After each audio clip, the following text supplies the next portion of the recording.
오늘부터 다음 주까지 2주간 여름 수련회를 앞두고 로마서 특별히 1장의 말씀을 함께 살펴보기를 원합니다. 로마서는요, 사도 바울이 3차 전도 여행 중에 고린도에서 3개월 동안 머무는 시점에 썼던 편지입니다. 로마에 있는 성도들, 로마에 있는 교회, 그 성도들에게 썼던 편지예요. 어떻게 로마 교회가 시작이 되었을까? 누가 그 로마 교회를 처음 세웠을까? 거기에 대한 기록은 알려져 있지는 않습니다. 다만 아마도 오순절 성령 사건 때 예루살렘에 왔다가 은혜를 받았던 사람들, 한번 베드로의 그 설교에 3,000명이 회심을 하고 막 그러지 않습니까? 아마 그때 그 로마에서 방문을 했던 사람들 가운데 거기에서 은혜를 받고 세례를 받고 다시 로마로 돌아갔던 그 사람들 중심으로 해서 교회가 시작되지 않았을까, 그렇게 추측을 합니다. AD 49년쯤에 로마의 4대 황제인 클라우디오 그 황제 때 로마 도시의 유대인들의 폭동이 일어납니다. 그 지역적인 그 폭동으로 인해서 황제가 명령을 내려요. 이 지역에 있는 로마에 있는 유대인들은 다 추방시켜라, 다 나가라. 그래서 거기에 있는 유대인들이 자기의 고향으로 아니면 다른 지역으로 뿔뿔이 흩어지게 되는 사건이 있었어요. 그때 로마를 떠나서 고린도로 피신을 했던 브리스길라 아굴라 부부가 거기에서 사도 바울을 만나게 됩니다. 그러면서 거기서 함께 고린도 교회를 시작을 하죠. 로마에서 왔다고 하는 브리스길라 아굴라 부부를 전도를 하려고 했더니 이미 크리스찬인 거예요. 아니, 어떻게 예수님을 알게 됐습니까? 우리 로마에서 교회 다녔어요.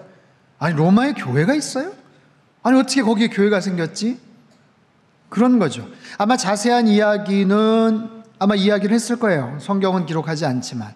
어쩌면 브리스길라 아굴라 부부가 로마 교회가 처음 시작될 때 굉장히 중심된 역할을 했을 수도 있죠. 어쨌든 이 부부가 고린도에서 1년 6개월 동안 사도 바울과 성경 공부를 해요. 그리고 나중에는 에베소 지역까지 가서 함께 동역을 하게 됩니다.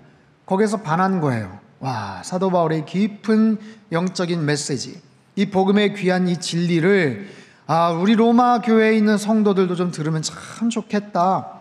그래서 권면하지 않았겠어요? 언젠가 한번 가봐야지. 그곳에 가서 한번 복음을 전할 수 있으면 참 좋겠다. 그런 생각을 했겠죠.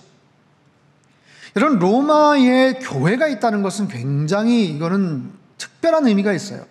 이 황제에게 신적인 고백을 해야 하는 이 제국의 심장부와도 같은 로마라는 도시 안에 이 교회가 생겼다. 이건 너무나도 귀하고 놀라운 일이지요. 더군다나 유대인들이 많이 추방이 되었다고 하니까 유대인들, 이방인들이 함께 모여서 교회가 생겼는데 유대인들이 많이 추방이 되었다고 하니까 이제는 이방인들이 중심으로 그 교회가 계속해서 운영이 되고 시작이 될 텐데, 바울 사도가 생각할 때는 이방인들 중심으로 교회가 계속 지속될 때 뭔가 여러 가지 부족하거나 또 잘못된 교리나 이런 부분들이 섞여 벌어질 수도 있겠구나, 그런 생각을 한 거예요. 그래서 언젠가 그곳에 한번 가야지 생각하는데 기회가 열리질 않습니다. 그러던 차에 고린도에서 3개월 머무는 동안 마음을 좀 가다듬고, 방문은 쉽게 못하지만 그곳에 편지를 쓰는 거예요. 복음의 아주 귀중한 진리들, 그런 내용들을 소상하게 체계적으로 정리를 해서 보낸 편지가 바로 로마서입니다. 사도 바울은요, 로마서를 포함해서 13편의 서신을 신약 성경에 남기죠. 그 중에 로마서가 순서상 가장 먼저 배치가 됩니다. 등장을 해요. 이유가 있을까요?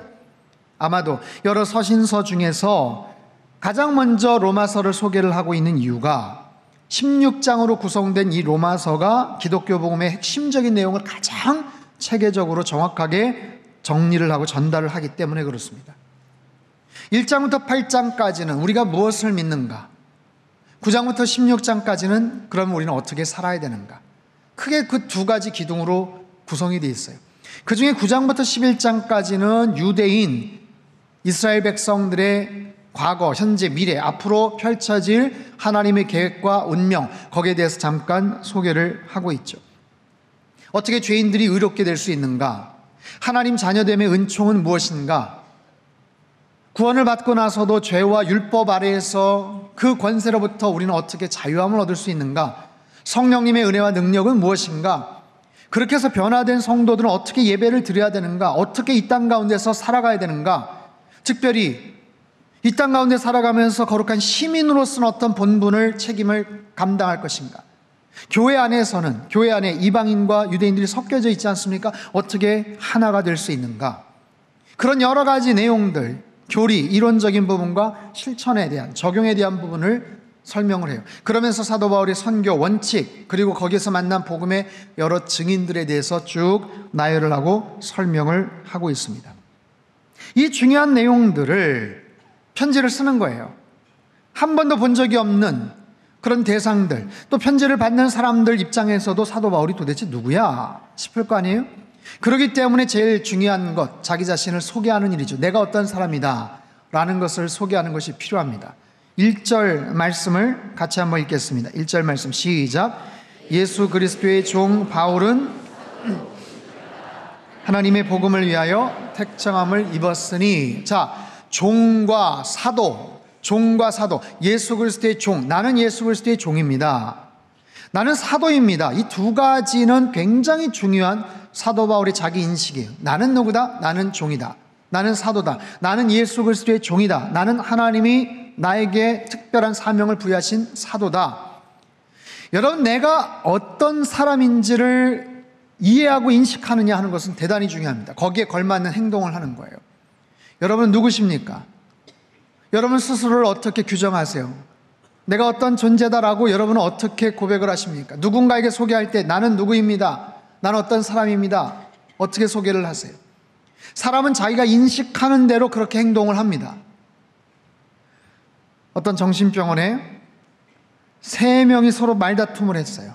서로 자기가 잘났다고, 자기가 더 뛰어나다고 실갱이를 합니다. 첫 번째 사람이 말합니다. 나는 왕이다. 너희들 내 말 똑바로 들어야 돼. 두 번째 사람이 말합니다. 야, 나는 하나님이야.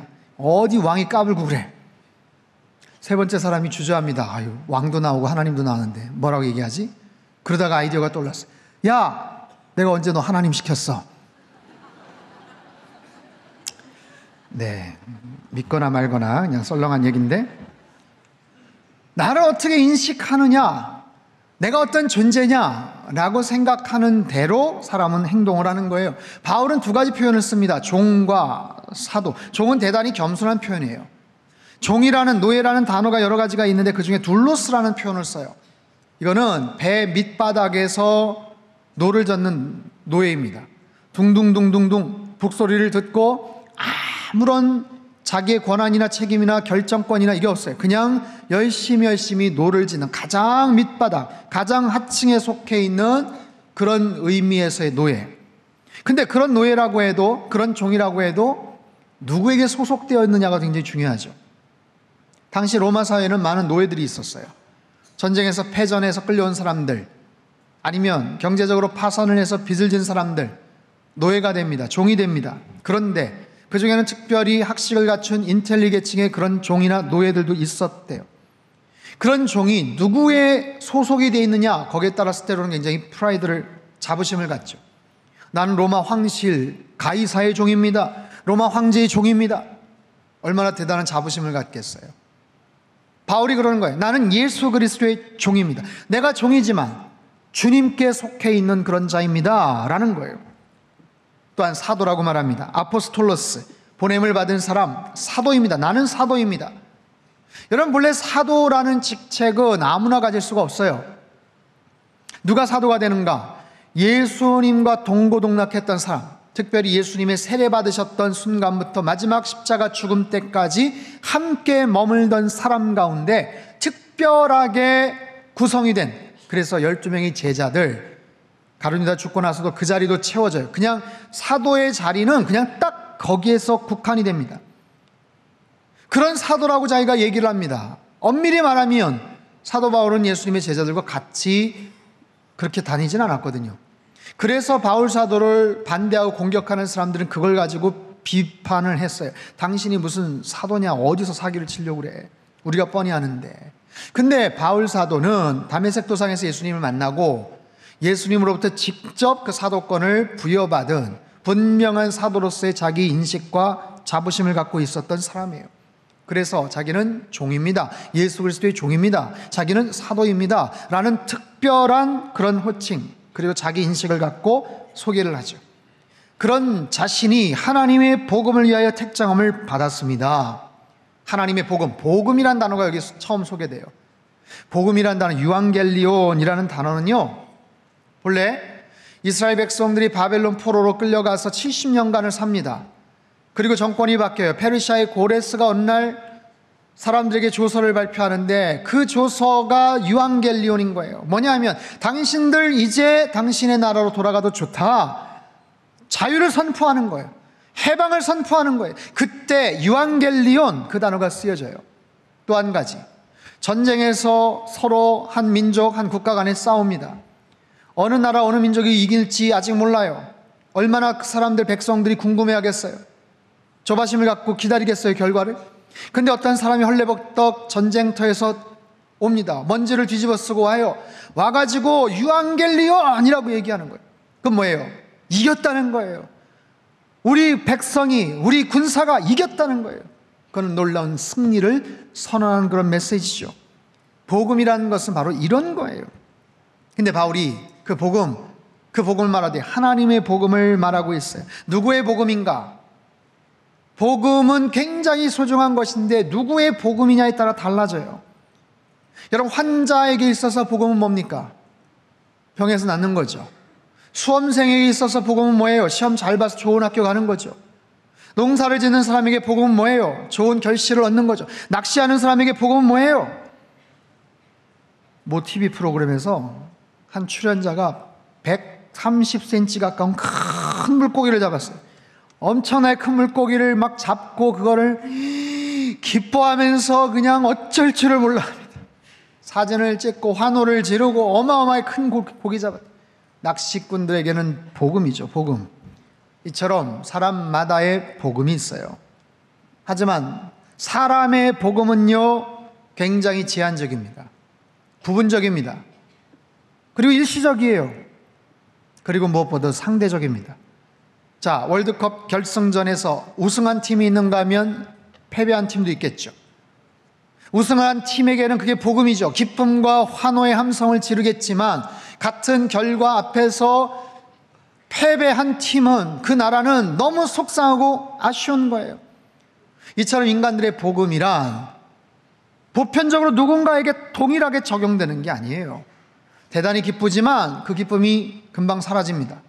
너무나도 기뻐 들떠 어쩔 줄 몰라지만 그 사람에게는 기쁨이지만 다른 사람에게는 눈물일 수가 있는 거예요. 시간이 지나면 그 효력도 상실되기도 합니다. 인간의 복음은 그런 거예요. 하지만 하나님의 복음은 그렇지 않습니다. 하나님의 복음, 하나님의 의, 이것은 모든 사람에게 다 해당이 되죠. 로마서 3장 21절 22절 말씀을 같이 읽겠습니다. 시작. 이제는 율법 외에 하나님의 한 의가 나타났으니 선지자들에게 증거를 받은 것이라. 곧 예수 그리스도를 믿음으로 말미암아 모든 믿는 자에게 미치는 하나님의 의니 차별이 없느니라. 아멘. 모든 믿는 자에게 해당이 되는 거예요. 모든 믿는 자, 이 사실을 믿고 고백하는 모든 사람들, 차별이 없다고 얘기를 해요. 가장 완벽합니다. 가장 온전합니다. 그리고 영구적이에요. 변함이 없어요. 이 자체로도 부족함이 없다는 거예요. 하나님의 복음 좋은데 시간이 지나면 조금 거기 보강을 좀 해야 될 것 같아. 지금은 좋은 것 같은데 이 부분이 좀 미숙하지 않아? 아니면 미진하지 않아? 발전시켜야 되지 않아? 그런 게 없어요. 하나님의 복음 그 자체는 가장 완벽합니다. 모든 인간, 모든 인류에게 동일하게 다 적용이 되는 놀라운 영향을 끼쳐요. 자, 그 복음의 내용이 무엇인가? 바로 예수 그리스도죠. 2절서부터 4절까지 말씀 같이 읽겠습니다. 시작. 이 복음은 하나님이 선지자들을 통하여 그의 아들에 관하여 성경에 미리 약속하신 것이라. 그의 아들에 관하여 말하면 성결의 영으로는 죽은 자들 가운데서 부활하사 능력으로 하나님의 아들로 선포되셨으니 곧 우리 주 예수 그리스도시니라. 아멘. 이 복음은 어느 날 갑자기 뚝딱 그냥 얼렁뚱땅 나타난 게 아니고 선지자들을 통해서 성경에 이미 오래전부터 약속된 내용이다. 이 아들로 말하면 육신으로는 다윗의 혈통, 왕의 혈통을 타고나셨고, 성결의 영, 이거는 히브리 사람들의 어떤 자연스러운 표현으로 성령을 나타내는 표현이에요. 영적으로는 죽은 사람 가운데서 부활하신 분이시다, 하나님의 아들이시다. 육신, 예수님의 인성, 영성, 이건 예수님의 영적인 어떤 그런 자격, 성령의 어떤 자격. 그래서 하나님의 아들이시자 다윗의 혈통이자 죽은 자 가운데 다시 살아나신 예수 그리스도, 어느 날 갑자기 생긴 게 아니라 선지자들로부터 성경에 이미 약속되신 바로 그분이 바로 예수 그리스도고, 이것이 바로 복음의 내용이라는 거예요. 가장 완벽한 자격, 완벽한 조건을 가지신 하나님의 아들 메시아, 그분께서 이 땅에 오셨다. 이것이 하나님의 복음, 복음의 시작이죠. 예수 그리스도가 하나님의 복음인 줄 믿습니다. 여러분, 로마서의 주제는 계시된 하나님의 의예요. 계시됐다, 이제 드러났다. 하나님의 의, 하나님의 복음, 하나님의 의, 예수 그리스도. 예수 그리스도 안에 모든 게 다 담겨져 있는 거예요. 하나님의 의가, 하나님의 계획이, 하나님의 사랑이, 하나님의 자비가 그 예수 그리스도 안에 다 담겨져 있어요.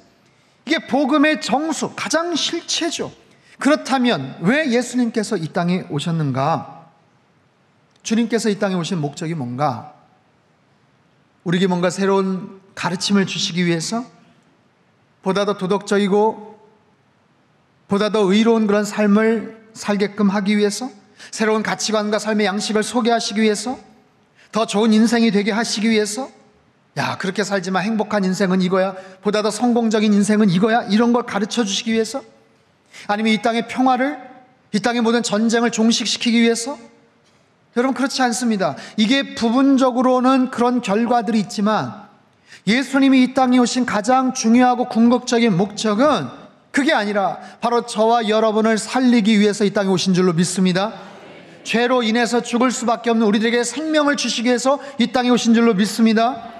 평화를 주시고, 맞아요, 상심한 사람들에게 위로를 주시고 소망을 주시는 거 맞아요. 그러나 그것은 하나의 결론이에요. 결과예요.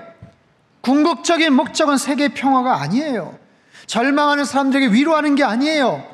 보다 더 긍정적인 사고방식을 갖고 이 땅을 보다 더 멋지게 살라, 그게 아니에요. 가장 궁극적인 핵심은 죄와 죽음의 문제를 해결하기 위해서 이 땅에 오셨다는 거예요. 사람은 죄와 죽음의 문제를 해결할 수가 없어요. 죄로 인해서 얼마나 많은 사람들이 아파합니까? 얼마나 많은 사람들이 속상해합니까? 힘들어합니까? 무력해합니까? 눈물과 상처를 주고받습니까? 죽음 앞에서 얼마나 많은 사람들이 아쉬워합니까? 통탄해합니까? 여러분, 로마서 5장에 보면 한 사람의 범죄로 말미암아 사망이 그 한 사람을 통하여 왕노릇했다라는 표현이 나와요. 사망이 왕노릇했다는 거예요. 죄가 사망 안에서 왕노릇했다고 얘기해요. 여러분, 죄와 사망은 한 통속이에요. 한 편이에요. 죄와 사망이 왕노릇했대요. 왕노릇이 뭐예요? 사망이 왕노릇했대요. 죄가 왕노릇했대요. 누구에게? 모든 사람들에게 들어가서 왕노릇했다는 거예요. 떵떵거리면서 큰 소리 쳤다는 거예요. 저와 여러분 모든 사람들에게 죄와 사망이 우리를 장악하고 지배한다는 거예요. 오라 하면 오고 가라 하면 가야 돼요. 두려워하고 근심하고 염려하고 걱정하고 무시무시한 자비가 없는 독재자처럼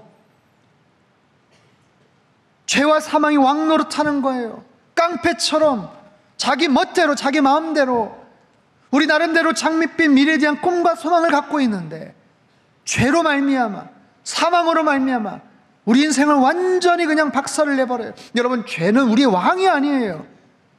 왕이 돼서도 안 되죠. 그런데 왕노릇하는 그 죄와 사망을 지켜볼 수밖에 없어요. 우리는 힘이 없는 거예요. 어느 누구도 싸워서 이길 수가 없습니다. 덤빌 엄두를 내지를 못해요. 그냥 억울하게 속상하게 무력하게 당하고만 사는 거예요. 오래전에 이문열 씨의 소설 우리들의 일그러진 영웅이라는 그런 작품이 있어요. 거기 나오는 주인공 병태라는 학생이 공무원인 아버지가 시골로 직장을 갖게 되면서 전학을 갑니다. 시골 학교로 전학을 가요. 근데 병태가 들어간 그 반에는 엄석대라는 반장이 있었습니다. 이 친구가 공부를 잘해요. 전교 1등이에요. 근데 싸움도 잘해요. 그 반의 절대적인 독재자입니다. 그래서 석대는 아무에게도 저항을 받지 않습니다. 그리고 학급을 오랫동안 지배해 왔어요. 성적도 뛰어날 뿐만 아니라 주먹 싸움도 대단히 잘하기 때문에 어느 누구도 덤빌 수가 없어요. 그런 석대에게 함부로 덤비지를 못하는 거예요. 그저 석대가 시키는 대로 모든 것 쩔쩔매면서 때로는 부당하고 때로는 옳지 않은데도 그냥 시키는 대로 다 해야만 됩니다. 선생님도 그런 석대를 함부로 대하지를 못해요. 왜냐하면 반장인데다 공부도 잘하고 모든 권한을 잘 맡겼는데 알아서 반을 잘 운영하니까 그냥 모른 척하고 그럭저럭 학급이 유지가 됩니다. 근데 이 병태가 가서 좀 시간을 지켜보고 봤더니 이 석대라는 이 반장, 이 친구가 원래 공부를 잘하는 친구가 아니었어요. 알고 봤더니 주먹으로, 싸움으로 우등생들의 시험지와 자신의 시험지를 싹 바꾼 거예요. 그렇게 해서 지금까지 계속 1등을 했던 거예요. 이 사실을 난 병태가 야, 이건 말이 안 된다. 그 부당함에 맞서 싸웁니다. 그리고 함께 싸우자며 다른 친구들에게 호소를 하지만 그동안 엄석대에게 눌려 살던 다른 친구들이 감히 맞서서 저항을 할 상상을 하지를 못해요.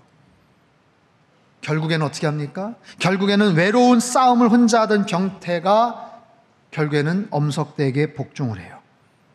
그리고 석대의 꼬북 노릇을 하면서 이제 편안하게 학교 생활을 그냥 적응해 가요. 여러분, 죄와 사망이 왕노릇한다는 것은 바로 이런 거예요. 어느 누구도 이길 수가 없어요. 맞서 싸울 수가 없어요. 저항할 수가 없어요. 한 주간의 뉴스를 한번 보십시오. 상상하지도 못하는 너무나도 기가 막히고 너무나도 어이없는 끔찍한 죄악된 악한 소식들이 넘쳐납니다. 죽음은 어떻습니까? 얼마나 허망하고 속상한 죽음에 대한 이야기들이 들려옵니까? 라오스의 댐이 붕괴가 되어서 많은 사람들이 죽고 가족을 잃고 눈물을 흘리고 터전을 잃어버렸어요. 폭염으로 이상기온으로 전 세계 수많은 사람들이 목숨을 잃고 했어요. 엊그제 블라디보스톡에 있는 원일선 선교사님이 저한테 카톡을 보내왔어요. 블라디보스톡 한참 높은 지대죠. 38도에 38도. 처음 그런 이상기온. 여러분, 주중에 한 유명 정치인이 목숨을 끊었습니다. 많은 사람들이 슬퍼하고 안타까움 애도를 하며 눈물을 흘렸어요. 지난 한 주 동안 장례식이 많았어요. 유난히 장례식이 많았었습니다. 지난 주말부터 월요일 하루 빼고는 어제까지 매일 새벽 천국 환송 예배를 드렸습니다. 죽음은요, 언제 어디에서 어떤 모습으로 나타날지 아무도 몰라요. 아무리 돈이 많고 아무리 권세가 있고 아무리 대단한 업적을 남기고 더 살아야 될 이유가 너무나도 충분한 분들이시지만 그럼에도 불구하고 죽음 앞에서는 무력합니다. 손 쓸 수가 없어요. 우리가 힘을 합쳐서 뭘 도울 수가 없는 거예요. 하지만 예수 그리스도의 이 복음의 메시지, 이 복음, 우리가 믿는 예수님에 대한 고백은 여러분, 그 죄와 죽음 앞에서 얼마나 큰 힘이 있습니까? 예수님을 통해서 죄의 문제를 해결하고 죽음의 문제를 해결하는 거예요. 육체적인 죽음을 막는 것은 아니지만 죽음을 넘어서는 완벽한 소망을 우리에게 주시지 않습니까? 여러분, 유족들은 고인을 바라보면서 생각하며 아쉬워합니다. 아무리 오래 사셨다고 해도 아쉬운 거예요. 아쉬운 거예요. 좀 더 건강하게 오래 사셨으면 아쉬운 거예요. 하지만 예수님 영접하면, 복음의 소식을 받아들이면 그 아쉬움이 해결이 되는 거예요. 왜요? 예수님 믿으면 몇 년 더 살고 몇십 년 더 사는 게 아니라 아예 영원한 생명, 영원한 시간을 얻게 되기 때문에 그래요. 이런 믿음이 없는 분들은 죽음을 앞에 두고 어디로 갈지 몰라 불안해합니다. 두려워합니다. 죽고 나면 우리의 영혼이 어떻게 되는가? 죽고 나면 우리 부모님 영혼은 어떻게 되는가? 무슨 이상한 얘기처럼 구천을 떠도는가? 그게 아니에요. 주님을 영접하셨다면, 이 복음의 소식을 받아들였다면 이 두려움이 그냥 사라져버립니다. 왜요? 영원한 천국에 분명히 들어가심을 믿기 때문에 그래요. 그 영원한 천국, 햇빛보다 더 찬란하고 다시는 아픔이나 눈물이나 상함이나 죽음이 없는 바로 그곳, 예수님을 통해서 시간에 대한 아쉬움도 해결이 돼요. 영원한 생명을 얻으니까. 예수님을 통해서 공간에 대한 아쉬움도, 그 두려움도 해결이 돼요. 저 천국 하늘나라로 들어갈 수 있으니까. 이게 바로 복음의 능력이에요. 부활이요 생명이라고 말씀하신 영적인 놀라운 축복이고 가장 실제적인 능력인 줄 믿습니다. 사랑하는 성도 여러분, 로마서 말씀은요, 우리가 왜 그렇게 무력한지, 왜 인간이 그렇게 죄에게만 당하고 있는지, 인간이 죄와 죽음 아래 어찌할 바 모르는 그 현실들, 그 속상한 실체를 정확하게 적나라하게 고백을 합니다. 하지만 반면에 우리 인간이 하나님의 복음 예수 그리스도로 말미암아 어떻게 죄 가운데서 승리할 수 있는지를 가르쳐줘요. 어떻게 하면 그분의 자녀가 될 수 있는지를 소개를 합니다. 한마디로 말하면 우리 안에서 역사했던 왕노릇했던 사망과 죄로 말미암아 우리를 함부로 했던 그 왕노릇했던 그 나쁜 왕을 쫓아낼 수 있는 비결을 말해주는 거예요. 우리에게 참된 왕이 누군지, 우리에게 그 소중한 가장 좋은 왕, 새로운 왕 예수 그리스도를 만날 수 있는 그 비결을 우리에게 말해주고 있습니다. 여러분, 로마서 말씀을 통해서 우리 안에 거짓된 왕, 나쁜 왕, 악하고 못된 왕을 쫓아내는 그런 계기가 되실 수 있기를 바랍니다. 이번 여름 수련을 통해서 우리의 선한 왕 예수 그리스도와의 더욱 아름다운 만남과 교제가 회복될 수 있게 되기를 축원합니다. 자, 이거 바로 복음의 내용이에요. 그렇다면 복음을 주신 목적은 뭘까? 그 복음의 결과 목적은 뭘까? 자, 5절 말씀 같이 한번 읽겠습니다. 시작. 그로 말미암아 우리가 은혜와 사도의 직분을 받아 그의 이름을 위하여 모든 이방인 중에서 믿어 순종하게 하나니. 자, 밑줄 친 분 보세요. 믿어 순종하게 한다. 믿어서 구원받는다. 믿어서 천국 간다.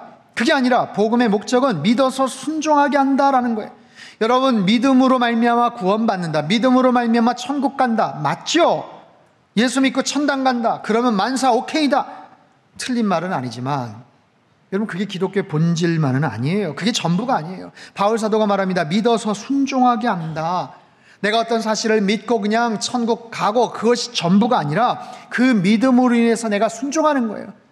내가 하나님 말씀 앞에 순종하는 거예요. 나의 삶의 변화를 얘기하는 거예요. 믿음으로 말미암아 순종해요. 말씀으로 순종해요. 그래서 변화가 일어나요. 내 생각과 내 말과 내 행동과 태도의 변화가 일어나는 거예요. 그게 복음의 능력이죠. 이게 복음의 가장 중요한 목적입니다. 여러분, 믿음으로 말미암아 순종하는 것, 순종은 믿음의 결과예요. 믿음의 열매이기도 합니다. 믿음은 뭐예요? 내 마음이 순종하겠다는 거예요.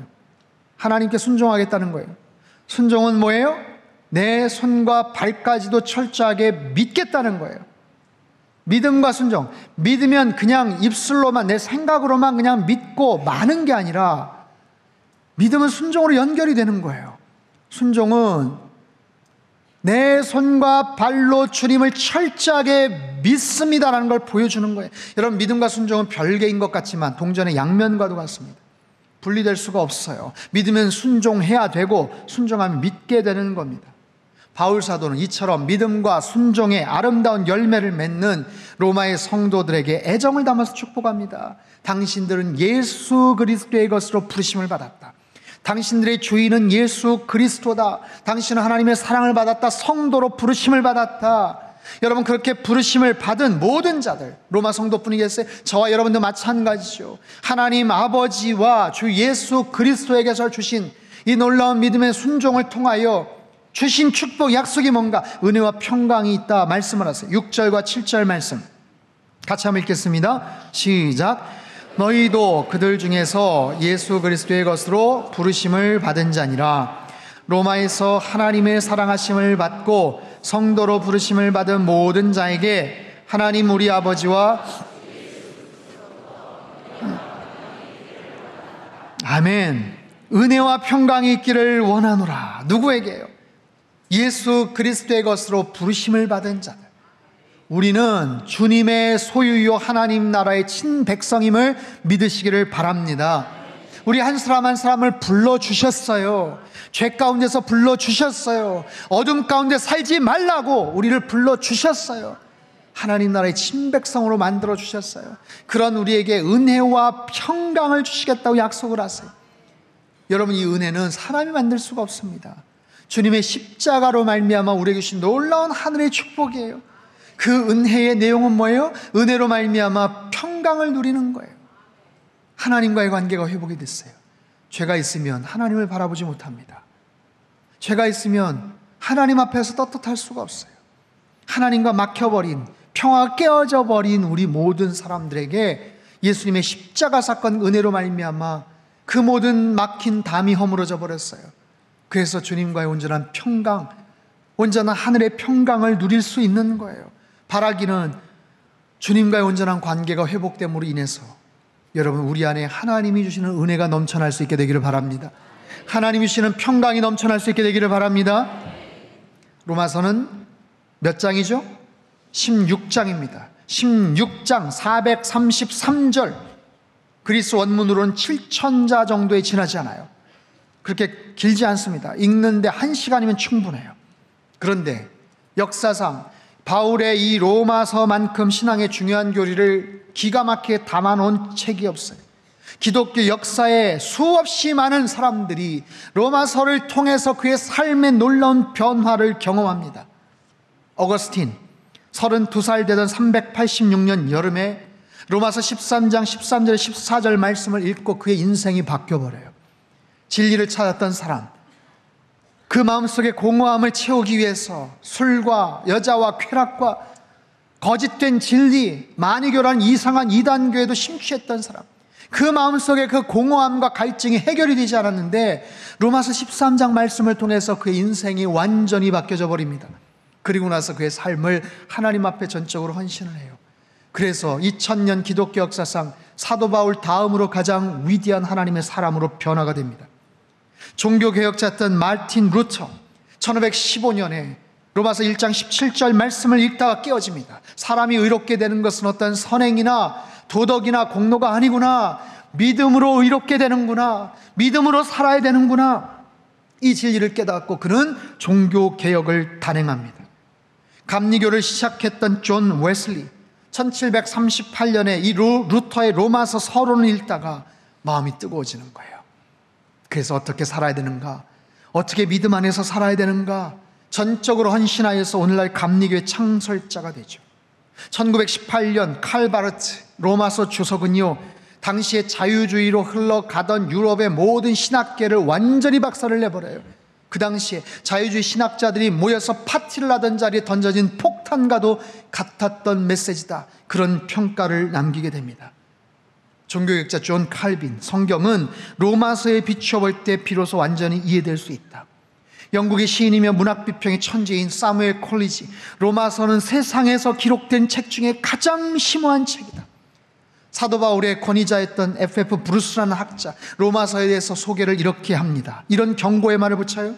사람들이 로마서를 연구하기 시작할 때 어떤 일이 일어날지 알 수가 없다. 그러므로 지금까지 서신서를 읽은 사람들, 그리고 그것을 더 읽을 때 어떤 결과들이 나타날지에 대해 각오를 하도록 하자. 독자들에게 경고하는 바이다. 사랑하는 성도 여러분, 이번 여름 수련회를 통해서 이 귀한 로마서를 함께 나누고자 합니다.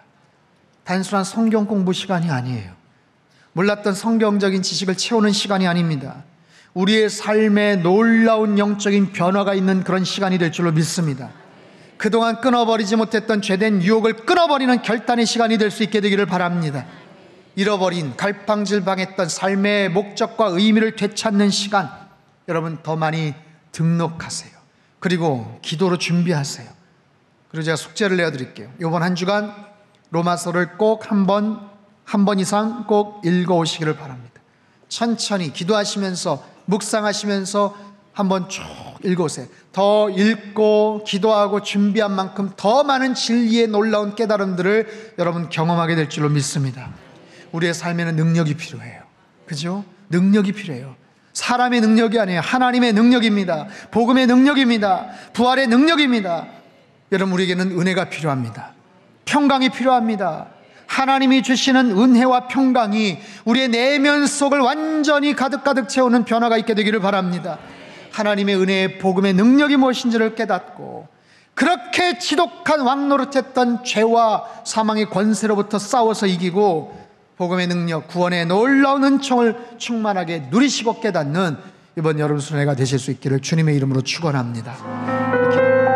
하나님 아버지, 살면서 많은 무력감을 느낄 때가 많습니다.